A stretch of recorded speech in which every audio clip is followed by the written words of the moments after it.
O mga kababayan, nakita nyo ba yung post ni Daryl Yap? May pinost siya na mayroon daw siyang bagong Bluetooth speaker mga kababayan. Bluetooth speaker. Sabi natin, ano ngayon? Meron kang speaker bago? Yun mga kababayan, napagtanto natin. Ha? Mahilig pala sa double meaning itong si Daryl Yap mga kababayan. Ito nga daw ang sinasabing puting ahas ni Maharlika mga kababayan, di ba dati? Binulgar na ni Maharlika dahil nag-away na sila. Nag-away na ba sila? Mukha. Pero, eto ngayon mga kababayan, mayroong bagong Bluetooth speaker. Si Daryl Yap. Na ang double meaning mga kababayan, sabi ng ilan. Paparating na daw mga kababayan ang araw na papalitan na ang ating Speaker of the House na si Tamba. I love it. Kung totoo man lang ito I love it. Sa wakas mga kababayan, isa na namang asungot ang mawawala sa ating mga mata. At hindi lang si Daryl Yap mga kababayan ang nakakuha ng intel dito, pati na si Harry Roque mga kababayan. Panoorin niyo po. Meron pong nakaka-intrigang mga balita na nakarating sa akin. Nakaka-intriga. Kaklasiko ng 17th Congress. Kung maalala nyo ako. Ang source niya mga kababayan ng mga kongresista mismo. Yung mga kaibigan pa niyan, mayroon pa siyang contact doon sa loob mga kababayan. Man po'y naging miyembro ng Kongreso. At dahil dyan, marami naman tayong mga matalik na kaibigan na nagsasabi pa sa akin ng mga balita. At ang balita na nakuha ko sa aking mga kaibigan ng 17th Congress ay magkakaroon daw ng coup dito sa darating na... Mapapaalis na daw si Tamba mga kababayan. Mukhang may go signal na kay Bangag. Nakita nyo yung interview ni BBM mga kababayan. Mukhang may pitik na sa House of the Representatives. Sige, mas maganda yan mga kababayan kung ano man lang kanilang drama o kung wala man lang drama, ewan lang natin. At least mga kababayan, alis na si Tamba. Linggo at magkakaroon. Pero hanggat hindi natatanggal yan tambalustos na yan mga kababayan, hindi pa tayo maniniwala. Ng bagong speaker. The Bluetooth speaker is connected successfully. Now, of course, ang sinasabi nila, bali-balita, ang papalit daw itong si Albi Benitez. Albi Benitez?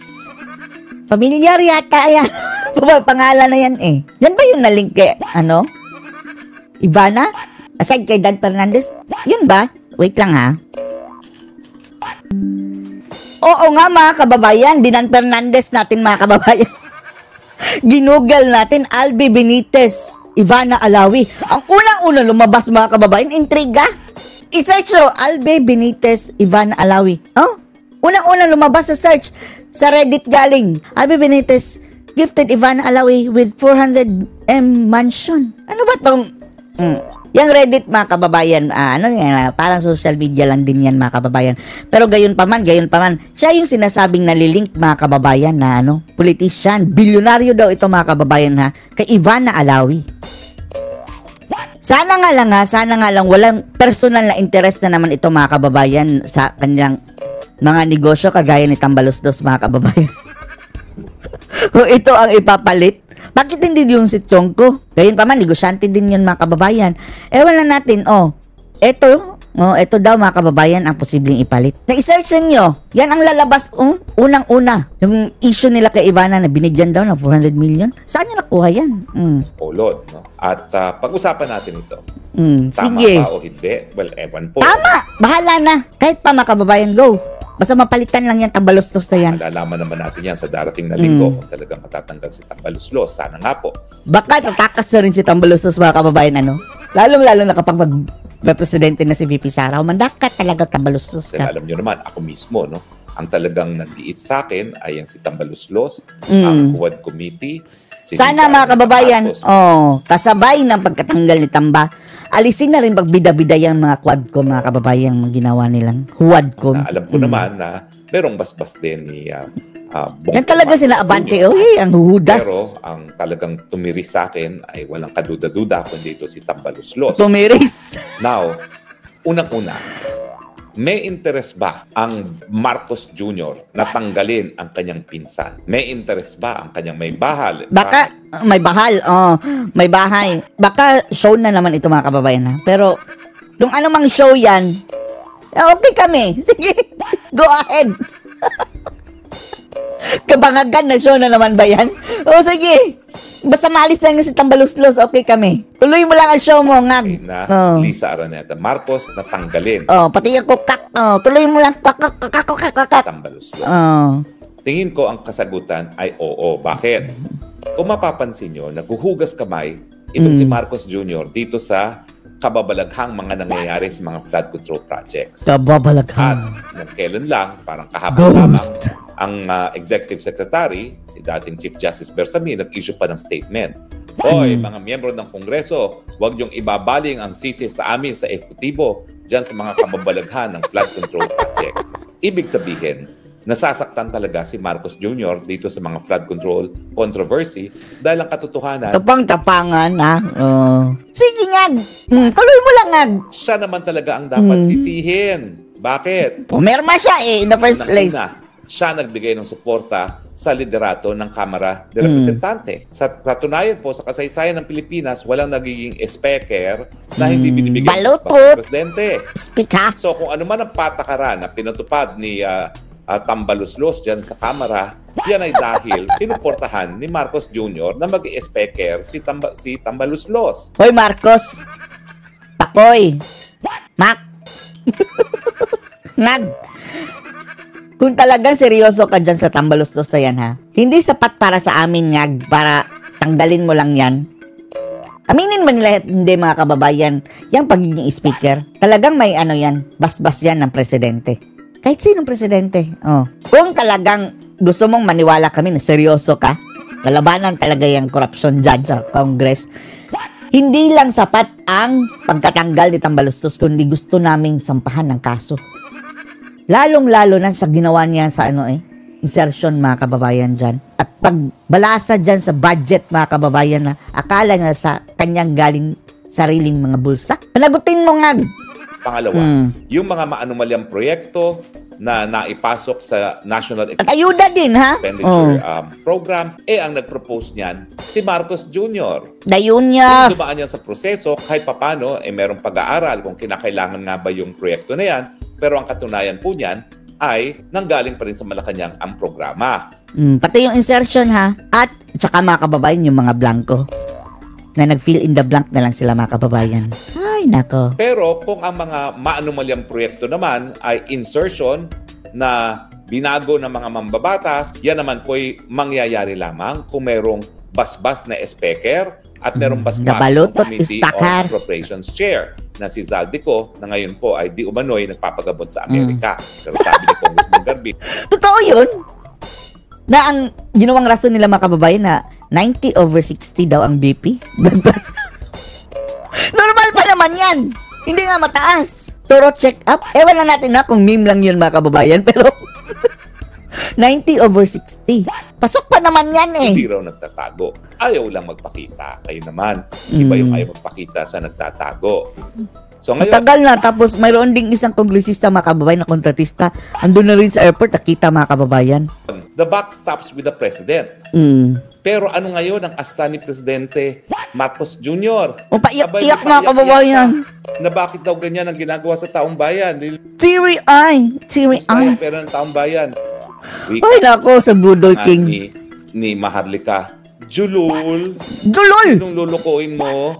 Julul. Ikaw, Jungas! alam mo na kung yung mga maanumalyang proyekto gaya dyan sa Wawa Builder sa Bulacan na insertion, kung ikaw talaga ay seryoso na labanan ng korupsyon, dapat ibinito mo yung line item para dyan sa Wawa Construction na yan sa Bulacan. Oo nga, no? Kinagagalit mo pa. Ang sabi, mga kababayan, sa kanila yung proposal galing sa JAA, galing doon sa NEP, National Expenditure Program. Pangalawa, 3 budget na ang napasa ng Tambaluslos. Alam mo ng patakaran dyan na 60%. Tagal na, first year pa lang, sabi na ni VP Inday, grabing kurakutan. Congressman at senatong ka rin eh. Alam mo naman ang patakaran dyan, wag na tayo makipagplastikan, wag na tayo magpaligoy-ligoy. Ikaw ay district congressman. So alam mo na ang kubra mo nang gagaling sa district engineer. Siguro hindi mo alam, napakataas na ngayon ng nawawala sa taripa, nasasya ka. Pero I am sure, naririnig mo naman yan. Bakit? Kasi meron ka rin ibang mga kamag-anak na nakaupo dyan kasama ng sarili mong anak. Alam niyo ba? Si Chariz. Si Sandro, yung yan ay nag-i-intern pa lang Hindi pa siya kongresista doon sa Sabi niya daw, no, sabi niya, nag-i-intern siya kay Tambaluslos. Grabe, ang kukurakot nila. Yan din ang sabi ni, sino ba? Si Glenn Chong ata yun, si Maharlika. Basta, sinabi daw ni Sandra. Sila ng kanyang tito. Grabe daw kurakot. Alam mo, sabi niya, at narinig ko yan mismo sa kanyang bibig, they are so corrupt. Siya pa rin, no? Narinig din niya, mga kababayan. Congress. They're so corrupt. So, Ngayon, kasali na si Jake Cyrus doon sa kurakot. Alam ni Grupo ng kurakot. Marcos ang mga kababalaghan at wag mong sabihin na hindi mo alam na ang Alam niya. SOP sa Kongreso umaabot na ng 60% kasi nga ang mga congressman para man lang makakuha ng proyekto kinakailangan magbigay sa mga tao sa Committee on Appropriations, sa opisina ng sino man, sa opisina ng Speaker. Diba? Balutot. So, Julul, Balutot, speaker. wag ibaling sa iba ang sisi. Ibaling mo pa rin sa'yo. Marcos Jr. ang sisi. Tino Flood ang control. tapat. Pero maibalik tayo. Anong interest ni Marcos Jr. at ni Lisa Aranate Marcos na Admiral ng Tambaluslos? Walang interest nila. Kaaway siguro, no? Ang magnanakaw is galit sa kapwa magnanakaw ba? Ayaw nila na silang masisi sa flood control. So, hahanap sila ng Paul Guy. Ang gagawin nilang Paul Guy, Speaker. Para magalit ang tao kay Speaker lamang at hindi sa kanila. At yan yung konteksto na nagsabi si Bersamin. Kapag mga kababayan kapag masisipa na itong si Tambaluslos, aantayin natin. Sana mga kababayan, magre-retaliate dyan kay Bangag. So amusing siguro tingnan mga kababayan na itong mga visit sa ating buhay, sila lang din ang mag-aaway. Kuha tayo ng popcorn talaga. Kayong mga kongresista, huwag yung ibaling Maglilitsyon ako ng buhaya mga kababayan. Epektibo ang sisi sa mga celebration flood control project. So kung ganitong interest ni Marcos Jr. na talagang ayaw niyang mapasipa sa pwesto dahil alam niyang galit na ang tao dahil dito sa flood control na iskandalo, natural para maibsan ang galit ng taong bayan, ibabaling mo ang sisi sa iba at in this instance, ibabaling mo ang sisi kay Speaker Tambaluslos. Hayaan mo na, okay lang yan. At least one down mga kababayan. Sa susunod, siya na mismo. Baka siya na mismo ang magsasabotay sa kanyang sarili. Malamang mga kababayan, mayroon tayong gut feeling. Base sa pattern, no, na mayroong chance mga kababayan na surrender yan sa BBM. Mayroong chance. Although makapal ang mukha mga kababayan, pero siguro, wild imagination. Baka hindi yan matatapos mga kababayan 2028. Pero make no mistake about it, hindi naman magagawa ni Tambaluslos yung mga kabalustugan nito kung hindi siya kampante na susuportahan siya ng Marcos Jr. At bakit naman alam ni Tambaluslos? Surrender na lang, bumaba ka. Siguro the only way na mapapatawad natin, hindi naman siguro fully na papatawad dahil si Tatay Digong mga kababayan hindi na maibabalik. Mabawasan lang ng kalahati ang aming mapatawad ka ng kalahati. Layas dyan. Si Sara na ang ipalid mo pagka-presidente. Mapapatawad ka namin ng kalahati lang sa iyong mga kasalanan. At kung maiuwi mo si Tatay Digong, kakalimutan ka na namin disappear in the eyes of the public. Nasusuportahan siya ni Marcos Jr. Kasi nga, kinakailangan nila yung loyalty. Kinakailangan nila yung pirma. Pero hindi mo matatakasan sa batas kung mayroon ka mang kinurakot dyan. Ang atin lang, siguro forgiveness. Pero sa batas, no forgiveness. Ng mga congressman para mapa-impeach si Inday Sara Duterte. O diba? Dahil binusog nila ang mga congressman ng 3 taon, hindi sila nagkaroon ng problema ng pagkalap ng mga signatures para suportahan ang impeachment ni Inday Sara na nakasura na ngayon ng Korte Suprema. Wala na ito mga kababayan. Diba nagbabalak sila sa February daw? Sige, i-refile natin itong impeachment ni Bibi Sara. Paano yan kung wala na si Tamba? Sa tingin nyo ba, yung mga Luistro, mga Alonte, mga Alonto. Adyong, yung mga hudas na yan. Luistro, mga Adyo. JJ Suarez. Abante. Mga yung chairman, Fernandez. Wala na si Dan. Si Google. Abante. Tingin nyo ba magiging kasing bangis yan nung nakita natin sila sa World Committee? Makakapon yan mga kababayan. Matatanggalan yan ng mga itlog. Kung hindi dahil mga yak balls. Panty sila, na binusog na sila. Kaya po pwede na silang maging matapat na aso para sa administrasyon. Diba? Mga azog dulul. Money talks, money walks. The buck stops with you. Pero ngayon, alam mo, napakalakas ng posibilidad na ma-people power ka na. Dahil nga sa balas... Tao, ang laban. Ngayon ay, ano ba yun? Yung parang chant ng mga mga kababayan, makakaliwa. Hindi natin naasahan mga kababayan, nahahantong tayo sa ganyan Pero iba kapag mga legit na talaga na taong bayan, hindi yung mga ulol na mga taong bayan na mga akbayan. Yan mga kababayan. Mandakangag. Baka dumating tayo dyan. At sawan-sawa ng taong bayan. Ang katotohanan, may naninindigan na. Gaya ni Benji Magalong na nagsasabi, tama na, sobra na. Bakit naman hindi magtatama na, sobra na yan? Mayor ko yan sa Baguio City. Nakita niya na talagang overpriced yung mga nets na ginagawa sa Cannon Road na wala namang silbi. Kasi sana tapusin mo Magalong yung sinimulan mo. Yung talagang mayroong kahinatnan talaga mga kababayan. Mayroong resulta. Hindi lang sana ito mawawalang parang bulak mga kababayan. Sarado pa rin ang Cannon Road. At nasyak siya na bilyon-bilyones pa lang ginamit dyan sa mga netting na yan. Ang problema dito mga kababayan, ang papatay sa isyong ito kapag mayroong tatamang kalamidad. Huwag naman sana like tinding parang Yolanda mga kababayan. Lindol na talagang catastrophe. Kapag mayroong ganyan, usually mga kababayan, mayroong mga issue. Kagaya ng Napoles, nagka-Yolanda mga kababayan, nawala na. Nawala sa passing ang Napoles. At isa nga sa dapat sisihin si Napoles mga kababayan na kung bakit maraming namatay sa Yolanda dahil habang malayo pa ang Yolanda, alam na natin busy ang mga kababayan, kapanutan. Dito sa issue ni Napoles, ayun mga kababayan, hindi nakapaghanda ang Tacloban. Lugar ni Tambaluslos, na kung saan mga kababayan, tumama ang Yolanda. Lumikas daw yan, abandoned ship sa kanilang lugar. Namukha lang naman mga kulambo. Hindi ko alam bakit bilyones ang halaga. Diba?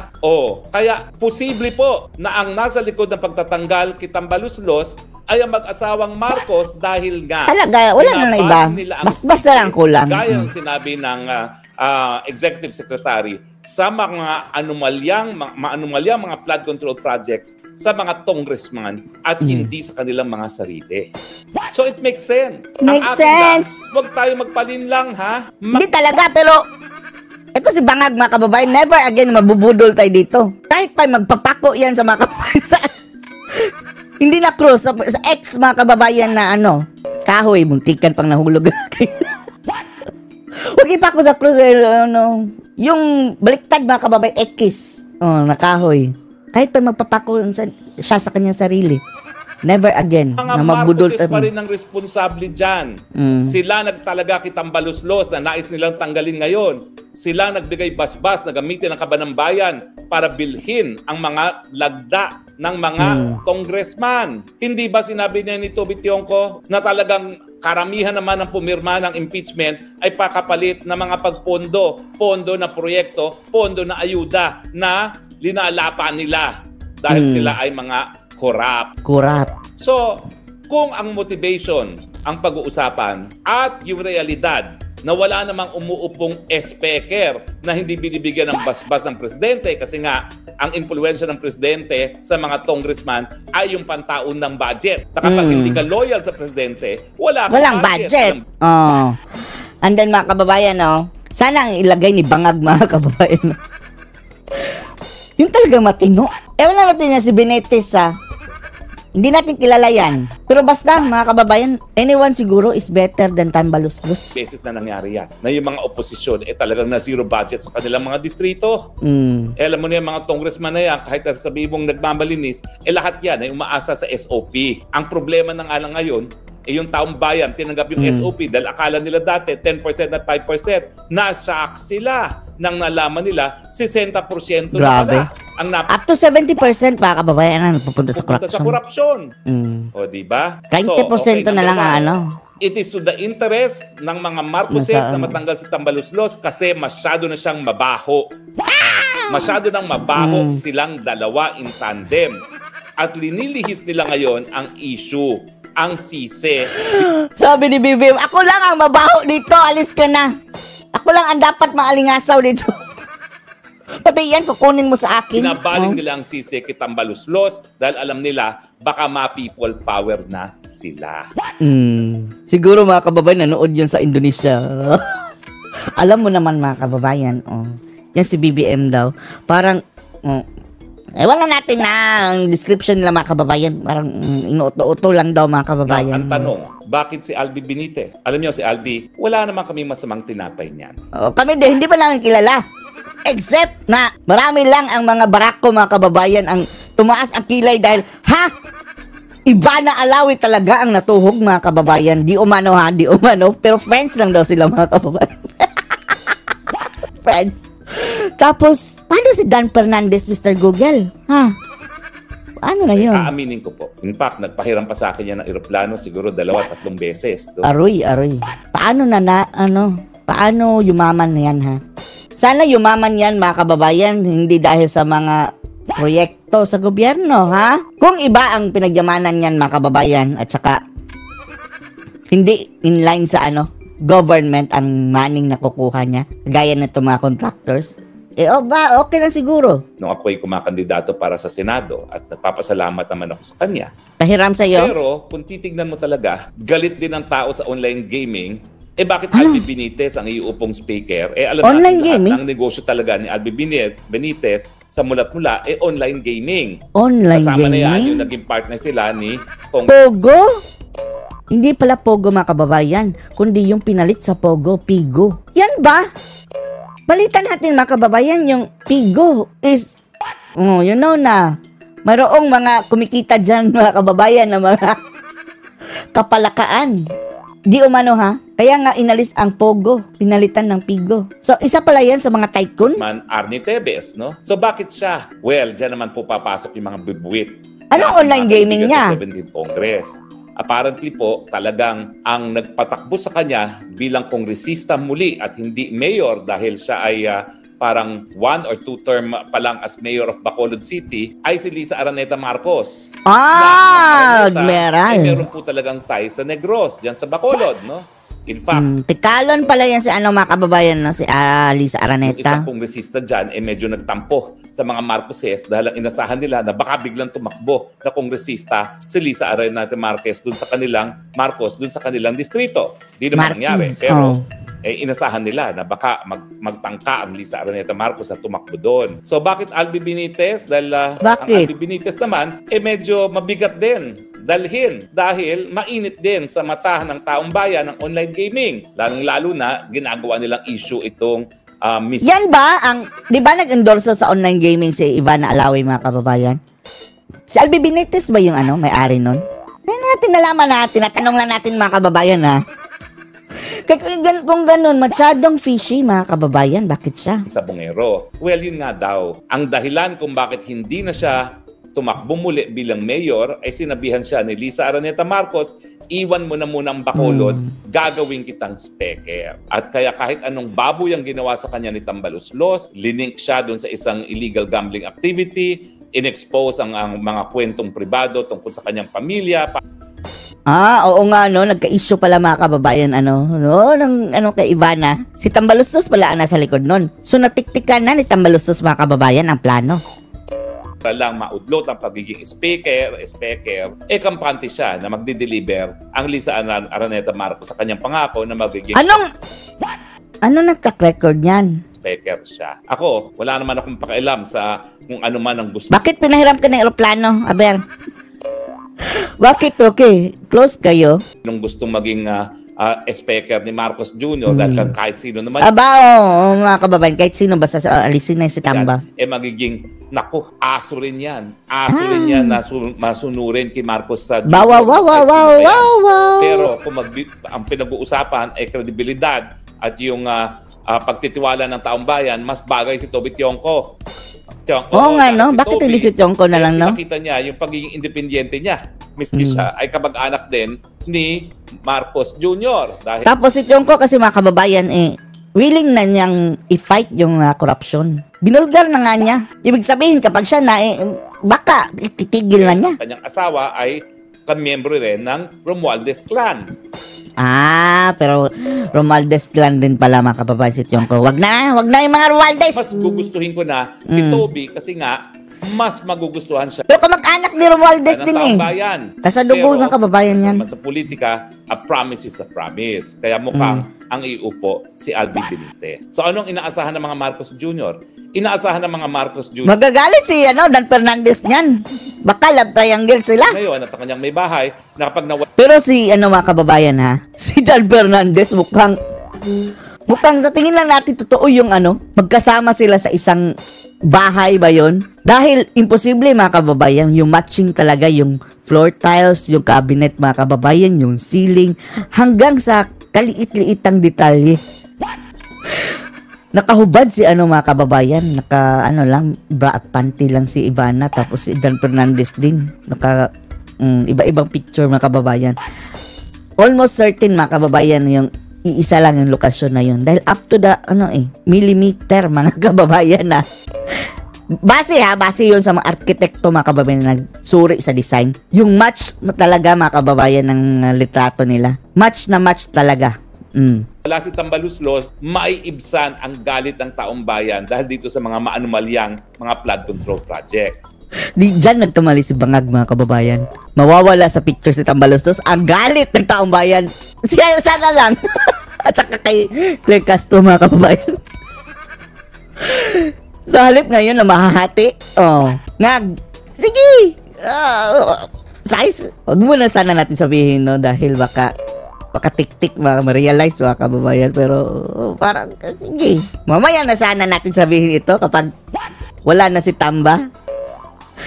Mag-iisa na lang, mga kababayan, si Bangag na sasalo sa lahat ng kasalanan ng kanyang administrasyon. Sa tingin nyo ba, yung hindi pag-attend ni Zaldico ay labag sa kagustuhan ng mga Marcoses? Hindi. Baka mga Marcoses pa nga ang nagsabi, wag ka muna umuwi, palamigin mo muna. Dahil pag ikaw umuwi at ikaw ay sumagot, gugulo. Baka ka ng sagot at lumabas ang katotohanan na lahat yan ay ginawa mo para sila nga ay lumagda sa impeachment complaint laban kay Inday Sara Duterte. Diba?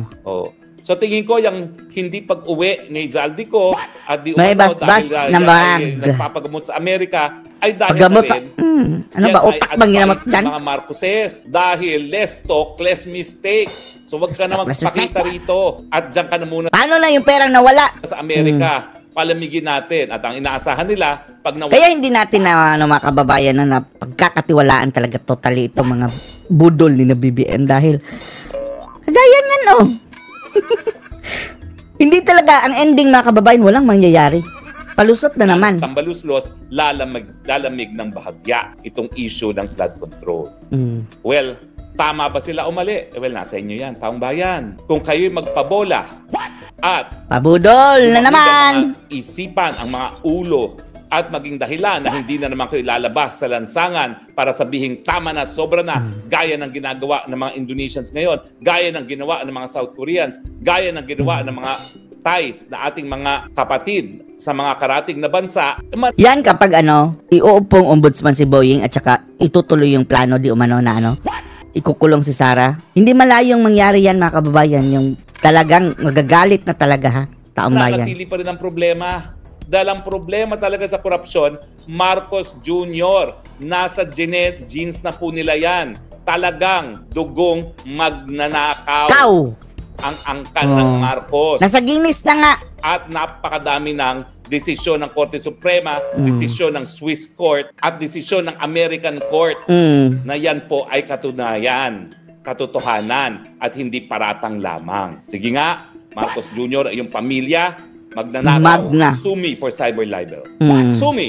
Sue you. Papakita ko sa iyo yung mga Supreme Court decisions. Papakita ko sa iyo ang desisyon ng Swiss Court. Papakita Hindi ka pwedeng isu dahil presidente ko pa sa iyo siya. ang desisyon ng mga American Supreme Court. Magnanakaw ang mga Marcoses. Mamamatay tao ang mga Marcoses.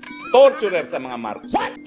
Ang mga Marcoses responsable sa mga dukot. Sue me for libel.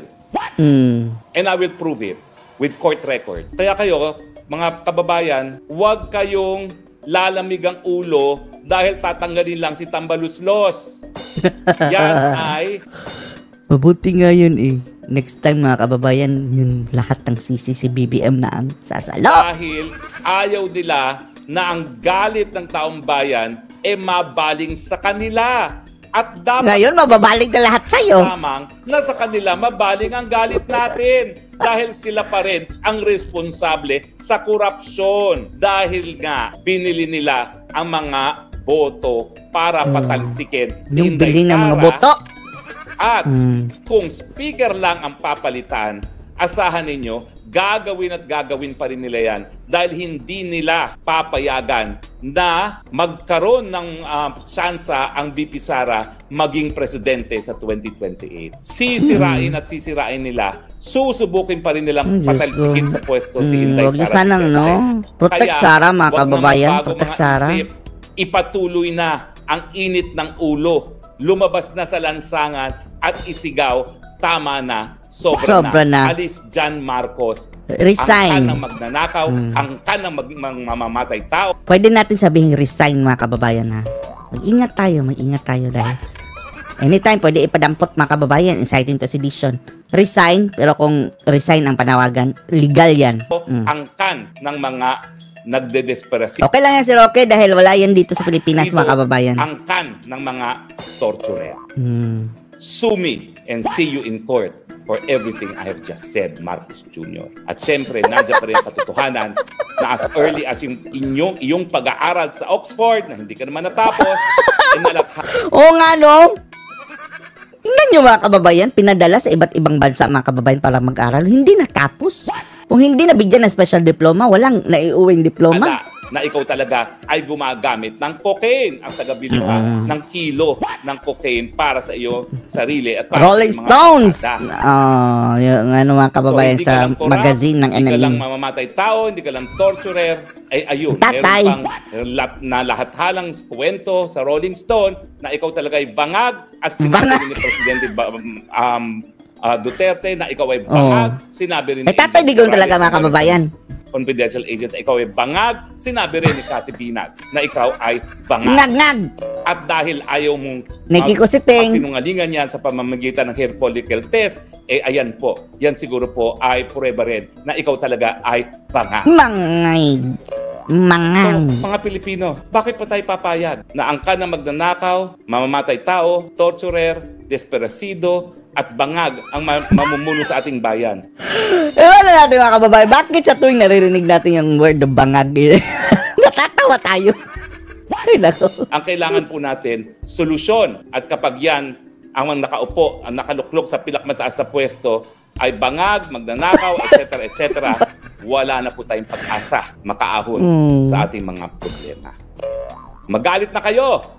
Kayong tunay na soberenya, lumabas na kayo, tama ang ginagawa nyo na ginagamit yung internet, pero hindi po yan sapat. Ang real politics, hindi sila mababahala hanggang hindi nila makita di tayo babangag. Yung dami ng mga taong nagagalit sa internet, sa kalsada, sumisigaw, Marcos resign. Marcos resign. Marcos resign. Pero na po, para po sa ating mga sarili, para sa ating mga anak, para sa ating mga apo, sama-sama na ba tayong lumabas sa lansangan? Di ba bangag? Marcos resign. Tama Marcos resign. Salamat po sa iyong high blood ka na, oh! Madami po tayo ngayong live audience, halos 3,000 po. At hanggang sa muli po natin pagkikita. Bye-bye! Anong masasabi niyo dito mga kababayan na antayin natin na kung totoo nga ba na maaalis si Tamba? Anong masasabi niyo dito? Post your comments below.